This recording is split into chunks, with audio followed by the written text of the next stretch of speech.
معرفت کا خزینہ دے، سیلاب معاصی میں طاعت کا سفینہ دے، ہستی کے اندھیروں کو انوار مدینہ دے، پھر دہر میں پھیلا دے۔ رقت عيناي شوقا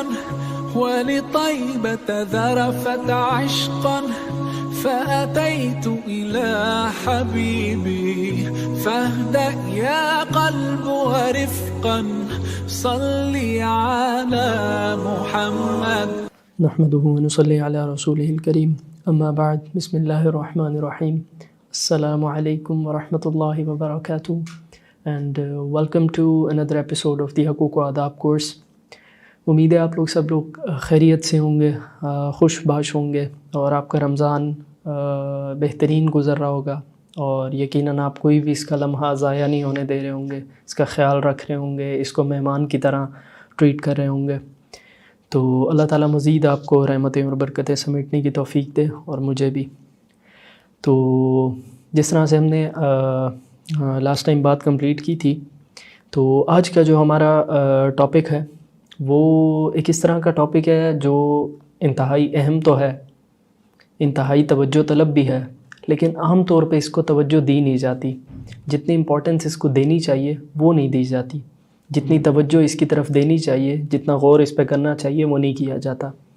اور وہ کیا ہے؟ وہ ہے ہمسایہ اور پڑوسی۔ اب ہمسایہ اور پڑوسی ہوتا کیا ہے؟ وہ لوگ جو ایک دوسرے کے قریب قریب رہتے ہیں یا بستے ہیں، ان کو جو ہے ہم ہمسایہ یا پڑوسی کہتے ہیں۔ اور قرآن مجید میں اور احادیث مبارکہ میں متعدد مقامات پر ان کے ساتھ حسن خلق اور ان کا خیال رکھنے کا ہمیں حکم دیا گیا،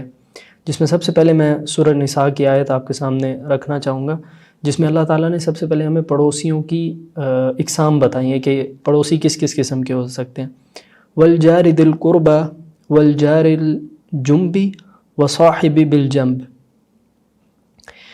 کہ اور رشتہ دار پڑوسی نمبر 1، بیگانہ پڑوسی نمبر 2، اور ہم نشین یعنی نمبر 3، ان کے ساتھ اللہ تعالیٰ نے فرمایا کہ ساتھ نیک برتاؤ کیا کرو۔ اب اس میں ہم یہ دیکھ لیں کہ یہ اقسام ہیں کیا۔ پہلی ہے رشتہ دار پڑوسی، ایسا ہمسایہ جو آپ کا رشتہ دار بھی ہے، یعنی نہ صرف آپ کے رشتہ داری کے اس سے حقوق ہیں بلکہ وہ آپ کا ہمسایہ بھی ہے، تو ہمسایہ کے حقوق بھی آپ نے اس کو دینے ہوں گے۔ تو ایسا ہمسایہ جو رشتہ دار ہو اس کو کہتے ہیں رشتہ دار پڑوسی۔ اور اسی طرح سے بیگانہ یا اجنبی پڑوسی، جس کو آپ جانتے نہیں ہیں لیکن بائی دا ول آف اللہ وہ آپ کا ہمسایہ ہے اور آپ کے ساتھ جو ہے رہتا ہے۔ اور اسی طرح سے ہم نشین، یہ اب سمجھنے کی ضرورت ہے، جو کہ عام طور پہ ہمارے علم میں نہیں ہوتا اور ہمارے نالج میں یہ چیز نہیں ہوتی۔ اب ہم نشین کون سا پڑوسی ہوتا ہے؟ وہ شخص جو عارضی اور وقتی طور پر آپ کے ساتھ ہو، مثلاً دوست، ایک مدرسے کے 2 طالب علم، ایک کمرے میں رہنے والے 2 طالب علم، یا جو بھی جاب کرتے ہو مطلب آپ کے روم میٹ، اور اسی طرح سے کارخانے میں کام کرنے والے 2 ملازم یا آپ کے جو بھی کولیگز ہیں وہ، اور دکان کے 2 شریک یعنی جو آپ کے پارٹنرز ہو سکتے ہیں، اور اسی طرح سے مدرسے کے 2 استاد جو کہ کولیگز کی کیٹیگری میں آ جاتے ہیں،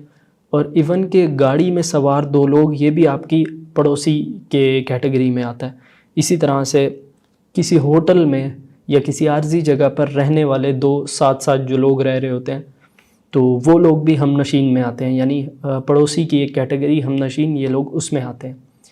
تو کبھی آپ نے سوچا تھا کہ ہمیں روم میٹس کے بارے میں، ہمارے ساتھ ہوٹل میں رہنے والوں کے بارے میں، ہمارے ساتھ گاڑی میں سوار ہونے والوں کے بارے میں بھی دین نے ہمیں احکامات بتائے ہیں، اس کے آداب بتائے ہیں، اس کے حقوق بتائے ہیں؟ کیا ہی خوبصورت اللہ تعالیٰ نے ہمیں دین دیا، اور کوئی چیز ایسی نہیں ہے جو ہمیں بتائی نہ ہو۔ اور قیامت کے دن ہم لوگ یہ نہیں کہہ سکیں گے یا اللہ مجھے اس چیز کا تو نہیں پتہ تھا، اس چیز کا تو نہیں پتہ تھا۔ اسی لیے ہم سب پر فرمایا کہ دین کا علم سیکھنا فرض ہے، کہ ہماری ذمہ داری بنتی ہے ہم سیکھیں کہ کس کس وقت اللہ کا کون کون سا حکم ہمارے اوپر متوجہ ہے جس پہ ہم نے عمل کرنا ہے۔ تو یہ تو ہو گئی اقسامات۔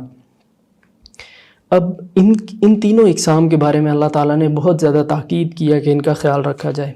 اب اس میں دیکھتے ہیں کہ ہمیں تاکید کہاں کہاں ملتی ہے۔ حضرت عائشہ صدیقہ رضی اللہ تعالیٰ عنہ اور حضرت عبداللہ بن عمر رضی اللہ تعالیٰ عنہ دونوں سے روایت ہے کہ رسول اکرم صلی اللہ علیہ وآلہ وسلم نے فرمایا کہ جب جبرائیل علیہ السلام پڑوسی کے حق کے بارے میں مجھے اللہ تعالیٰ کی طرف سے برابر اور مسلسل وصیت اور تاکید کرتے رہے، یہاں تک کہ مجھے خیال ہونے لگا کہ وہ اس کو وارث قرار دے دیں گے۔ یعنی اس قدر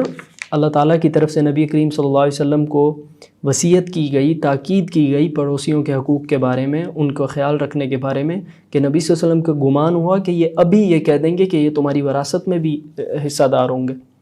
تو اس سے ہمیں اندازہ ہوتا ہے کہ یہ کس قدر اہمیت کی حامل چیز ہے۔ اب یہ تو ہو گیا کہ یہ اس کی اہمیت ہے۔ اب کیا کیا ایسی چیزیں ہیں جو ان کے ساتھ کرنی چاہیے اور کیا کیا چیزیں ان کے ساتھ نہ کی جائیں۔ سب سے پہلے چیز کہ ہمسائے اور پڑوسی کو ایذا نہ پہنچاؤ، انہیں مشکل نہ پہنچاؤ، انہیں تکلیف نہ دو۔ اس کے بارے میں حضرت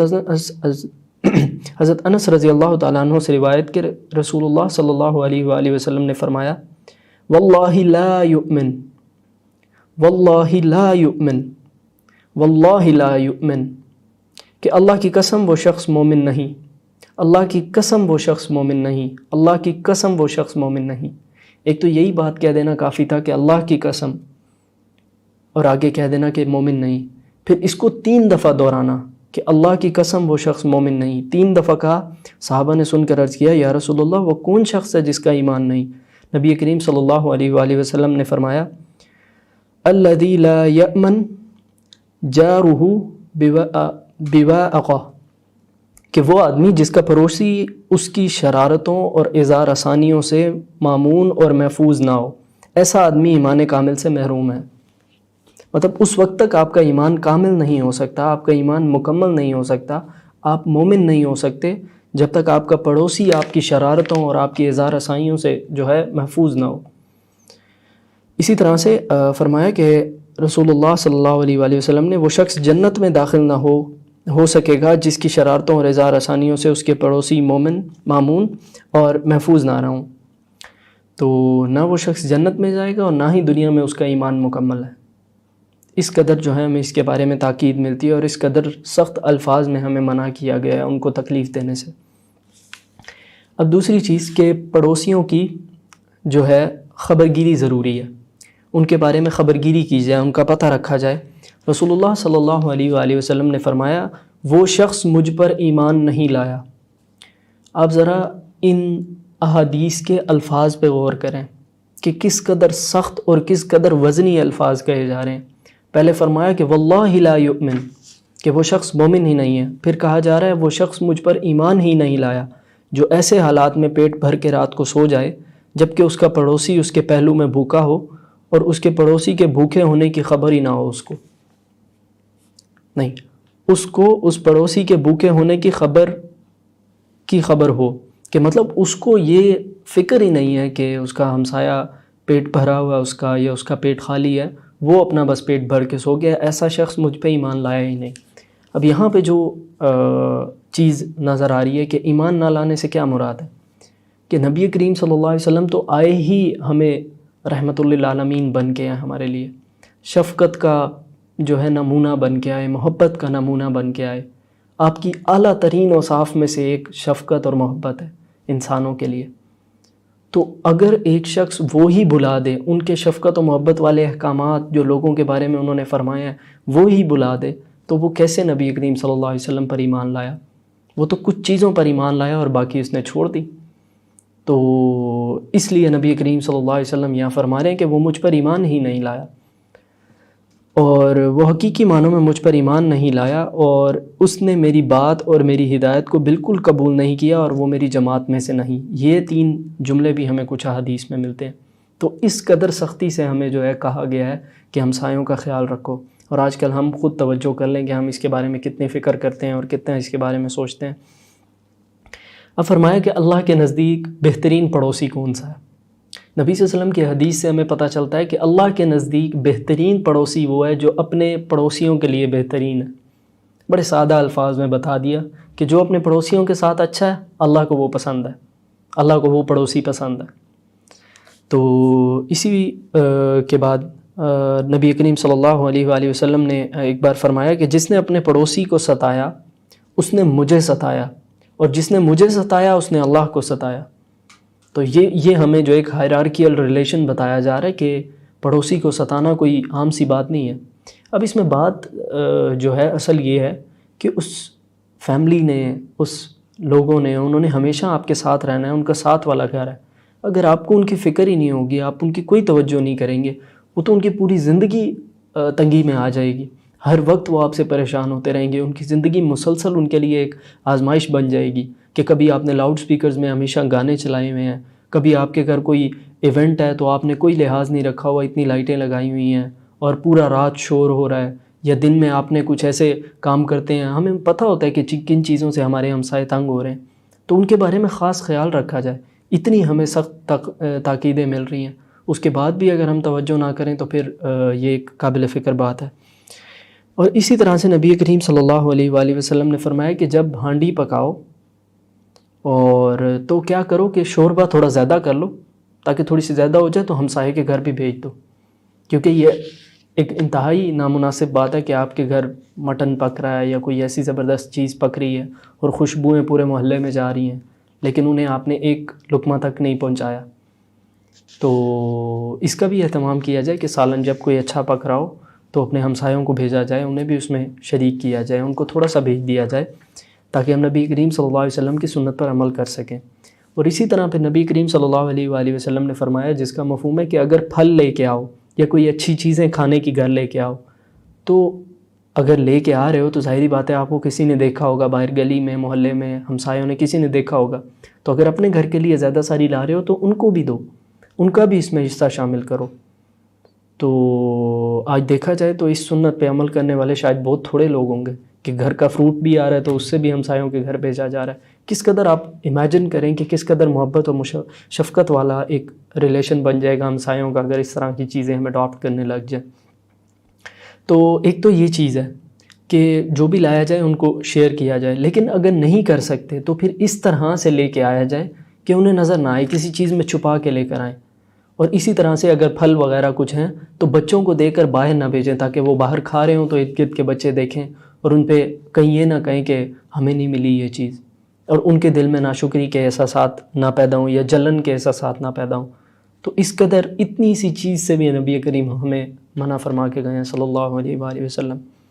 اور ایک جو انتہائی اہم چیز ہے جو ہم اکثر بھول جاتے ہیں یا جس کی طرف توجہ نہیں جاتی، کہ اپنے گھر کی تعمیر میں ہمسایوں کا خیال رکھا جائے۔ اپنے گھر کی تعمیر میں ہمسایوں کا خیال رکھا جائے کہ اپنی کنسٹرکشن اس طرح سے کریں، یہ نہیں کہ آپ کوئی مال بنا کے کھڑا کر دیں اور ہمسائے کو پتہ ہی نہیں ہے، اور آگے 10 گھروں کا جو ہے آپ نے اپنے گھر کو تو پورا مال بنا دیا اور آگے 10 گھروں کی ہوا رک گئی ہے، اور آگے 10 گھروں کی سردیوں کے لیے دھوپ رک گئی ہے، اور ان کے لیے مسلسل آپ نے آگے کئی سالوں تک کے لیے ان کے لیے پریشانی کا سبب بنا دیا۔ تو ان سب چیزوں میں ہمسایوں کا خیال رکھا جائے، جو آپ نہیں چاہتے کہ آپ کا ہمسایہ نہ کرے وہ آپ بھی نہ کریں۔ تو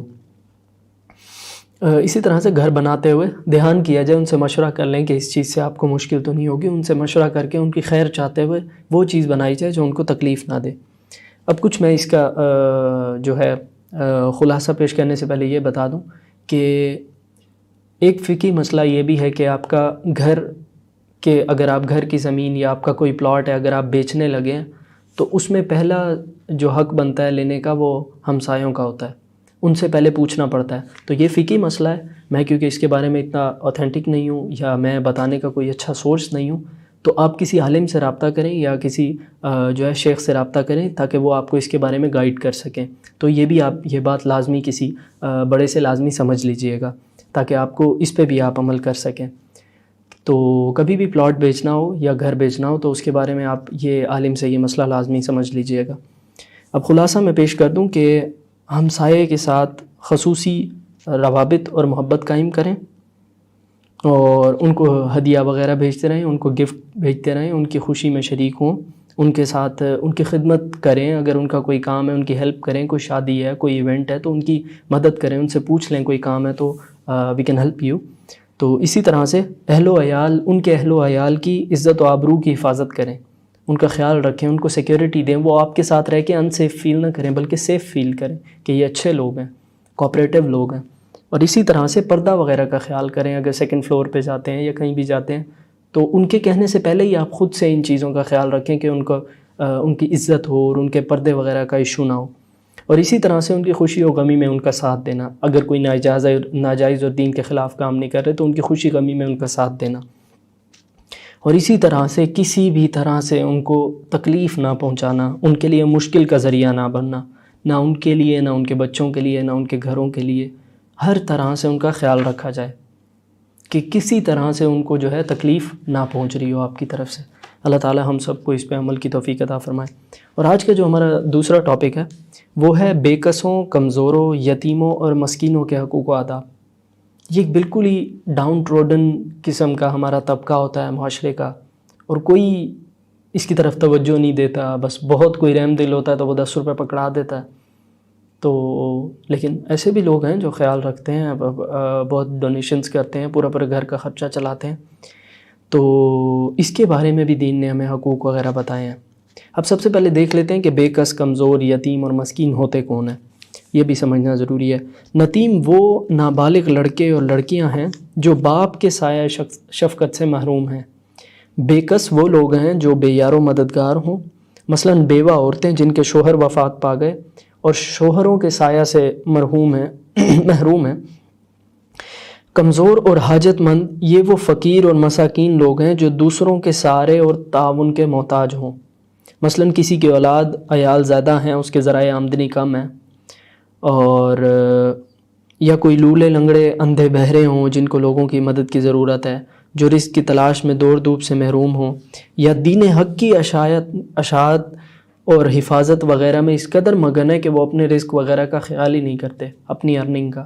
کہ ان کو بس ایک ہی تڑپ ہے کہ دین کا کام کرتا رہوں میں۔ تو وہ بھی اسی کیٹیگری میں آتے ہیں، کمزور اور حاجت مند، کہ وہ بھی حاجت مند ہے، وہ بھی ضرورت مند ہے، کیونکہ انہوں نے سب کچھ چھوڑ کے اللہ کے کام کو اپنا بنایا ہوا۔ اور اسی طرح سے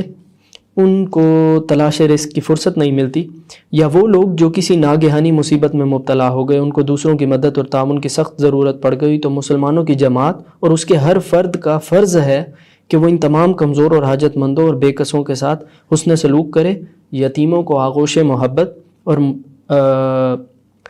جو ہے شفقت میں لے لے، اور بے کسوں بیواؤں کی آبرو و حفاظت اور ان کی غمخواری کرے اور ان کے ساتھ تعاون اور مدد کرے۔ تو یہ جو ہے کچھ ایسی جو ہے ہماری سوسائٹی کے پارٹ ہیں جن کے اوپر ہمیں توجہ دینے کی، جن کا خیال رکھنے کی، جن کی مدد کرنے کی ہمارے جو ہے بنتا ہے کہ ہم کریں۔ اللہ تعالیٰ قرآن مجید میں اس کے بارے میں کیا فرماتے ہیں؟ اَرَأَيْتَ الَّذِي يُكَذِّبُ بِالدِّينِ فَذَلِكَ الَّذِي يَدُعُّ الْيَتِيمَ وَلَا يَحُضُّ عَلَى طَعَامِ الْمِسْكِينِ، کیا تم نے اس شخص کو دیکھا جو انصاف کے دن روز آخرت کو جھٹلاتا ہے؟ بس یہ وہی ہے جو یتیم کو دھکے دیتا ہے اور مسکین اور محتاج کے طعام یعنی ضرورت زندگی پر نہیں ابھارتا۔ مطلب اس کو کوئی فکر نہیں ہے کہ کوئی یتیم ہے، کوئی محتاج ہے، اور اس کے لیے کوئی چیز میٹر نہیں کرتی، بس اس کو اپنی ہے کہ میں خوش رہوں۔ تو اسی طرح جو ہے اللہ تعالیٰ آگے ایک مقام پر ایسے لوگوں کی جو یتیموں، مسکینوں، بے کسوں کا خیال رکھتے ہیں ان کی تعریف میں بھی قرآن میں الفاظ فرمائے، وَيُطْعِمُونَ الطَّعَامَ عَلَى حُبِّهِ مِسْكِينًا وَيَتِيمًا وَأَسِيرًا، اور اس کی محبت میں کھانا کھلاتے ہیں،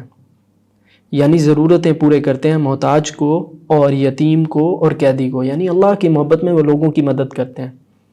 تو یہاں پر ایک بات واضح ہو گئی کہ ہمیں سوشل ورک کا، لوگوں کی مدد کرنے کا، چیریٹی کے کام کرنے کا، اس کی اللہ تعالیٰ نے قرآن پاک میں تعریف فرمائی ہے۔ ایسے لوگ جو لوگوں کے درد کو سمجھتے ہیں، ان کے لیے کام کرتے ہیں، ان کے لیے راشن پہنچاتے ہیں، ان کے لیے خود بھی ڈونیشنز دیتے ہیں، اکٹھی بھی کرتے ہیں۔ تو پرسنل لیول پہ بھی کرنا اور ایز اے کوئی آرگنائزیشن کے ساتھ مل کے بھی اس خیر کے کام کو کرنے کی ہمیں جو ہے یہاں سے تعریف ملتی ہے کہ یہ لوگوں کا درد دل لے کے پھر رہے ہوتے ہیں اور لوگوں کے لیے باقی لوگوں کو توجہ دلاتے ہیں کہ ان کی مدد کی جائے۔ تو اللہ تعالیٰ ان کی یہ محنت قبول فرمائے۔ اور کمزوروں کا حق دبانا اپنے پیٹ میں انگارے بھرنا ہے۔ اللہ تعالیٰ کا ارشاد ہے، جو لوگ یتیموں کا مال ناحق کھاتے ہیں وہ لوگ اپنے پیٹوں میں آگ بھر رہے ہیں اور وہ عنقریب بھڑکتی ہوئی آگ میں ڈالے جائیں گے۔ یعنی ابھی وہ اپنے اندر آگ کا جو ہے ریسورسز ڈال رہے ہیں. جو بھی کسی ناحق کا، یتیم کا، کسی کا مال کھا رہے ہیں تو وہ اپنے اندر آگ کے جو ہے تیاری اندر کر رہے ہیں، آگ اپنے اندر کھا رہے ہیں. اور ابھی تو جو آگ ان کے اندر جمع ہو رہی ہے، قیامت کے دن بھی وہ آگ کے اندر پھینک دیے جائیں گے. اور اسی طرح سے مسکینوں اور بے کسوں کی کفالت کرنے پر جو ثواب ہے اس کے بارے میں حضرت ابو ہریرہ رضی اللہ تعالیٰ عنہ سے روایت ہے کہ نبی کریم صلی اللہ علیہ وآلہ وسلم نے فرمایا، کسی بیوہ اور حاجت مند کے لیے دھوڑ دھوپ کرنے والا بندہ اللہ تعالیٰ کے نزدیک اور اجر و ثواب میں ایسا ہے جیسا کہ اللہ تعالیٰ کی راہ میں جہاد کرنے والا ہے. راوی کہتا ہے کہ میرا گمان ہے کہ آپ صلی اللہ علیہ وآلہ وسلم نے یہ بھی فرمایا کہ اس قائم اللیل یعنی شب بیداری کرنے والے نمازی کی طرح ہے جو اپنی شب بیداری میں کوئی سستی نہیں کرتا، اور اس صائم الدہر بندے کی طرح ہے جو ہمیشہ روزہ رکھتا ہے اور کبھی ناغہ نہیں کرتا. کیا کمپیریزن دی ہے کہ اس قدر جو ہے اہمیت اور ثواب کا ذریعہ ہے کسی بیوہ کی اور حاجت مند کے لیے، کوشش کرنے والا، اسٹرگل کرنے والا. اور اس کے بعد فرمایا کہ میں اور یتیم کی کفالت اور پرورش کرنے والا، خواہ وہ یتیم اپنا پوتا، بھائی اور بھتیجا وغیرہ ہو یا کسی اور کا، یعنی کوئی رشتہ دار ہو یا غیر رشتہ دار ہو، جنت میں اس طرح قریب ہوں گے. یہ کہہ کر آپ نے اپنا انگشت شہادت اور درمیانی انگلی کے ذریعے اشارہ کرتے ہوئے فرمایا، دونوں انگلیوں کے درمیان تھوڑی سی ہی کشادگی ہے، کہ اس طرح سے ہم لوگ قریب ہوں گے نبی کریم صلی اللہ علیہ وآلہ وسلم کے ساتھ اگر ہم یتیم کی کفالت کریں گے. اور یہاں پہ میں جو ہے ابھی جیسے کسی بیوہ اور حاجت مند کے لیے دوڑ دھوپ کرنے کا واقعہ گزرا ہے تو اس کے بارے میں ایک چیز عرض کر دوں کہ ایک واقعہ آپ کو سنا دوں. حضرت ابو بکر رضی اللہ تعالیٰ عنہ کے بارے میں یہ واقعہ ہے کہ حضرت عمر جو ہے نا اکثر حضرت ابو بکر کو دیکھتے تھے کہ وہ صبح جو ہے کہیں جا رہے ہیں. تو میں مفہوم پیش کر رہا ہوں، اگر کوئی کمی کوتاہی ہو جائے اللہ تعالیٰ مجھے معاف کر دیں. تو حضرت ابو بکر کہیں جا رہے ہیں، حضرت عمر دیکھتے تھے کہ پتہ نہیں شاید کہاں جا رہے ہیں. تو پھر ایک دفعہ ان کو دیکھنا ہوا کہ ایک بڑھیا رہتی ہے کہیں پہ، تو اس کا کوئی رکھوالا نہیں ہے، اس کی کوئی کام کرنے والا نہیں ہے، لیکن اس کے گھر کے کام ہوئے ہوتے ہیں کہ کوئی آتا ہے اس بیوہ کے گھر کے سارے کام کر کے چلا جاتا ہے. حضرت عمر کو تشویش ہوئی کہ آخر کون آتا ہے اس بیوہ کا کام کرنے کے لیے، اس کے کام سنوارنے کے لیے، اس کا گھر صاف کرنے کے لیے کون آتا ہے. تو انہوں نے ایک دو دن صبح چھپ کر دیکھنے کی کوشش کی کہ کون آتا ہے، تو ان کو پتہ نہ چلا. ایک دن بالکل صبح انہوں نے دیکھا کہ حضرت ابو بکر رضی اللہ تعالیٰ عنہ اس گھر میں داخل ہو رہے ہیں اور اس بیوہ کے گھر کی ساری صفائی کرتے ہیں، اس کو کھانا کھلاتے ہیں، اس کے کھانا بھی لے کے جاتے ہیں، اس کو کھانا کھلاتے ہیں، ساری صفائی کر کے انہیں فریش کر کے اور پھر انہیں چھوڑ کے واپس اپنے کام میں چلے جاتے ہیں. اور اس وقت جب وہ خلیفہ ہیں، مطلب خلیفہ ہوتے ہوئے آج کل آپ امیجن کر سکتے ہیں کہ ہمارا کوئی حکومت بالا میں سے کوئی بندہ اتنا ٹائم نکالتا ہوگا، واللہ عالم. لیکن میں کہنا یہ چاہ رہا ہوں کہ ان کی بہت زیادہ ذمہ داریاں اور بہت زیادہ مصروفیات ہوتی ہیں، ان کے باوجود حضرت ابو بکر اس طرح کے کام بھی ساتھ کر رہے ہیں. تو حضرت عمر نے کیا کیا کہ حضرت ابو بکر کے بعد ایک دفعہ جا کے ان کو جو ہے نا ان کے جو ہے وہاں پہ ان کی خدمت کرنے کے لیے حاضر ہوئے. تو اس کے بعد جب انہوں نے صفائی وغیرہ کر لی تو انہیں کھانا پیش کیا، تو انہیں جو ہے نا کھجور دی. تو ان بڑھیا نے کھجور کھائی.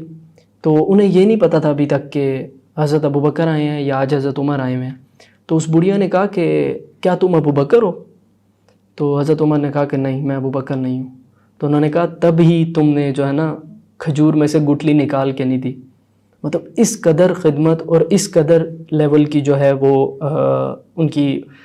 جو ہے انسانوں کے لیے خدمت کرتے تھے اور ان کا خیال رکھتے تھے. تو ہمیں بھی جو ہے اس پہ توجہ دینے کی ضرورت ہے اور اس کے بارے میں خاص دھیان رکھنے کی ضرورت ہے. تو جو کچھ سنا پڑا اللہ تعالیٰ اس پہ عمل کی توفیق عطا فرمائے اور اس کو دوسروں تک پہنچانے کی توفیق عطا فرمائے. اور جو کچھ آج کے سبق میں کمی کوتاہی ہوئی اللہ پاک اپنے فضل و کرم سے معاف فرمائے اور ہمیں مکمل اس پہ عمل کی توفیق عطا فرمائے. وآخر دعوانا الحمدللہ رب العالمین والسلام علیکم ورحمۃ اللہ وبرکاتہ. رقت عيناي شوقا ولطيبة ذرفت عشقا فأتيت إلى حبيبي فاهدأ يا قلب ورفقا صلي على محمد یا رب مجھے